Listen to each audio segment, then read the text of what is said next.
지난 시간에 제가 여러분들한테 조건문 관련된 문제 풀어보라고 말씀을 드렸죠. 그러면 이제 실행되는 출력문에 참 그렇지 않으면 거짓이라고 적어달라고 말씀을 드렸습니다. 그래서 요거 풀면서 조건문에 관련된 개념, 조건문 개념 다시 한번 익혀보는 시간 갖도록 하겠습니다. 자, 조건문은 어떻게 쓴다? 여러분들이 if가 만약에 뭐뭐 한다면 그런 뜻이잖아요. 그 다음에 if 쓴 다음에 소가로 중가로 쓰면 그 안에 이제 내용물을 적을 수 있다고 말씀을 드렸어요. 자, 그 다음에 소가로 안쪽에는 뭐가 들어가게 되면 조건식이 들어가게 됩니다. 그래서 그 조건식의 결과는 true 또는 false다. 참과 거짓이라고 말씀드렸죠. 그래서 이제 true면 그 안에 있는 내용물이 실행되는 거고, false면 그 안에 있는 내용물이 실행되지 않는다라고 말씀드렸죠. 그러면 얘도 마찬가지로 두 개의 조건문이 있으면 둘 중 하나만 실행되는 거예요. 아니면 둘 다 실행되는 거예요? 둘 다 실행되는 거다라고 말씀을 드렸습니다. 다만 얘가 조건식이 지금 참이기 때문에 이 안에 있는 내용물이 나오는 거고, 근데 얘가 거짓이기 때문에 그게 안 나오는 거죠. 이 내용물이. 그래서 이걸 잘 기억하시고 문제풀이를 하시면 되는데, 자, 변수를 선언하는 방식에는 뭐 여러 가지 기법이 있는데 여러분들 let만 기억하시면 된다고 말씀을 드렸습니다. 그래서 let a 하게 되면 a라는 변수를 내가 선언하는데 그 변수에다가 10이라는 값을 지금 넣어준 거죠. 자, 그 다음에 변수의 해석하는 방식에 대해서 알려드렸는데 대입연산자를 기준으로 좌측에 있을 때는 변수, 우측에 있을 때는 값이다. 그러면 얘는 뭐예요? 이거는 대입연산자가 아니라 같다라고 말씀드렸잖아요. 그러면 이건 뭐겠어요? a가 아니라 뭘로 봐야 된다? 그렇죠. 10으로 봐야 된다. 그러면 10과 10은 같다. 맞는 말 틀린 말? 맞는 말이니까 참 이렇게 적어주시면 되겠다. 자, 두 번째는 당연히 위에서 10과 10은 같은데 같지 않다고 했으니까 당연히 뭐겠어요? 거짓을 적어주면 되겠죠? 자, 10은 10보다 크다. 틀렸죠? 자, 10은 10보다 크거나 같다. 그러니까 크진 않지만 같죠? 그렇죠? 그렇기 때문에 얘는 뭐다? 참이다. 라고 보시면 되고. 자, 그 다음에 b라는 변수에 지금 10이라는 값이 들어가 있는 상태죠? 그러면 이거는 뭘로 봐야 돼요? 얘도 10, 얘도 10이니까 당연히 뭘로 봐야 된다? 참 3으로 봐야 된다.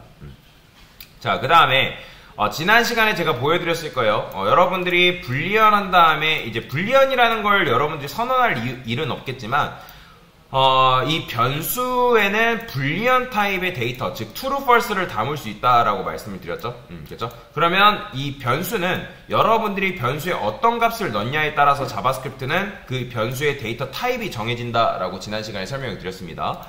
그래서 여기 이거 보시면 이거는 대입연산자가 아니죠. 같지 않다죠. 그렇기 때문에 얘가 실행되고 난 그 결과 값이 이 변수의 할당이 된다. 자, 그러면 A도 10이고 B도 10인데 10과 10은 같지 않다라 했으니까 얘는 뭘로 변신한다? false인 거죠. 그죠? 그러니까 false라는 값이 이 C라는 변수에 지금 할당이 되고 있는 상황이다 라고 보시면 돼요. 자, 그러면 여러분들이 이 C를 뭘로 봐야 된다? 바로 false로 보셔야 된다. 그러면 당연히 뭐겠어요? 거짓이겠죠. 그죠? 거짓 뭐야? 거짓 3 적어주면 되겠죠? 자, 이번에는 C는 false죠. false랑 false랑 같다고 했으니까 당연히 뭐겠어요? 참이죠. 자, 이번에는 요게 C가 뭐예요? false죠? 느낌표라는 걸 처음 봤을 텐데 그냥 여러분들이 쉽게 생각하면 돼요. false를 반전시킨다. 자, 그냥 false의 반대말이 뭐냐? 그걸 물어보는 거예요. 그러면 이 앞에 느낌표가 붙으면 반전을 의미하는 건데, 자, false를 반대, 즉 뒤집으면 뭐겠어요? 그렇죠. 참이겠죠. true니까 참. 오. 자, 그 다음에 소가로가 등장했죠. 여러분들이 소가로 안쪽부터 계산한다, 바깥쪽부터 계산한다? 안쪽부터 계산한다. 그런데 얘는 이미 위에서 확인했죠. 뭐인 걸? true인 거 지금 확인했잖아요. 그 다음에 true를 또 반전시키면 당연히 뭐겠어요? false다 라고 보시면 되겠죠. 그래서 거짓 적어주시면 되고요. 거짓 몇이에요? 4.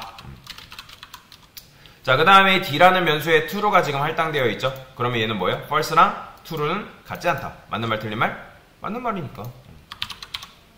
자, 그 다음에 엔드 연산자가 왔네요. 엔드 연산자랑 5월 연산자가 있는데 엔드 연산자는 뭐다? 양쪽에 비교한 결과값이 둘 다 참이면 그 결과가 참. 근데 그 중에 하나라도 거짓이 나오면 거짓이다 라고 말씀드렸죠. C는 지금 false가 맞고 얘는 true잖아요. 그죠? 그럼 한쪽이 거짓이 나왔네요. 그럼 그 결과가 뭐다? 바로 거짓이겠죠. 자, 그 다음에 5월 연산자는 뭐라 했죠? 양쪽에 비교한 결과값이 둘 다 false인 경우에 그 결과값이 false다. 그런데 한쪽이라도 참이 나와버리면 그 결과가 뭐다? 참이 나온다 했죠. 얘도 마찬가지잖아요. false고 true네. 한쪽이 true가 나왔네? 그러면 얘는 뭐다? 참이다. 이렇게 적어주면 되고요. 자, 그 다음에 이런 식으로 이제 논리연산자 관련된 비교연산자랑 논리연산자가 막 섞여 있는데, 요걸 이제 처음에 문제를 풀게 되면 막 어려워하시는 분들이 계시는데, 요건 어떻게 풀면 되는 거예요? 제가 연산자에는 우선순위라는 게 있다고 말씀을 드렸습니다. 그러면 우선순위가 제일 강한 게 누구예요? 비교연산자랑 논리연산자 중에 바로 비교연산자가 우선순위가 강하다 했죠. 그렇기 때문에 비교연산자부터 계산하고 그 다음에 논리연산자 순으로 계산하면 된다. 자, 그러면 이건 뭐겠어요? false랑 같다. 맞는 말 틀린 말? 맞는 말이니까 true죠. 그죠?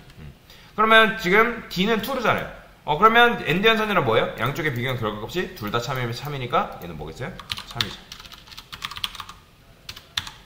그 다음에 5월 연산자네요. 더 이상 설명 안 드려도 되겠죠? 한쪽이라도 한쪽이 둘 다 거짓이면 거짓이라 했으니까 얘는 뭐죠?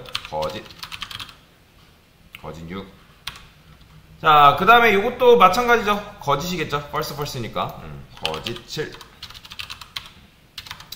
자, 그 다음에 얘도 마찬가지로 이걸 어려워하는데 어려워하지 마시고 어디서부터 계산하면 된다? 비교 연산자부터 계산하시면 돼요. 그러면 얘는 뭐죠? 1과 1은 같다. true죠. 머릿속으로 계산하지 말고 일일이 적어보세요. 2와 2는 같다. true죠. 3과 3은 같다. true죠. 4와 4는 같다. 4와 5는 같다. false죠. 그 다음에 어디서부터 계산해라? 또 동등한 AND 연산자끼리 있으니까 어디서부터? 앞에서부터. 자, AND 연산자는 true면 true라 했잖아요. 그러면 얘는 뭐예요? true죠. true죠? true죠. 근데 한쪽이라도 거짓이 나오면 뭐다? false죠. 그러면 얘는 뭐다? 거짓이다 라고 보시면 됩니다. 자, 그 다음에 마지막. 자, 얘는 뭐예요? 얘도 마찬가지로 true죠. 그 다음에 아까 확인했죠? true인 거. 얘도 true인 거 확인했습니다. 근데 얘는 뭐죠? false죠. 그 다음에 이것도 어디서 계산한다? true니까 참이죠. 그죠? true 참이죠. 그죠? 근데 false and true네요. 그죠? 뭐예요? 그럼 그 결과가 false죠. 자, 5월 연산자는 제가 뭐라 했죠? 한쪽이라도 참이 나오면 그 결과가 참이라 했으니까 얘는 결과가 뭐죠? 참이죠. 그래서 여러분들이 참만 9개가 나오셔야 돼요. 혹시라도 문제를 풀었는데 참이 안 나오고 거짓이 나왔다? 문제 잘못 푸신 겁니다. 그래서 이런 식으로 연산자에 관련된 문제를 한번 같이 풀어봤습니다.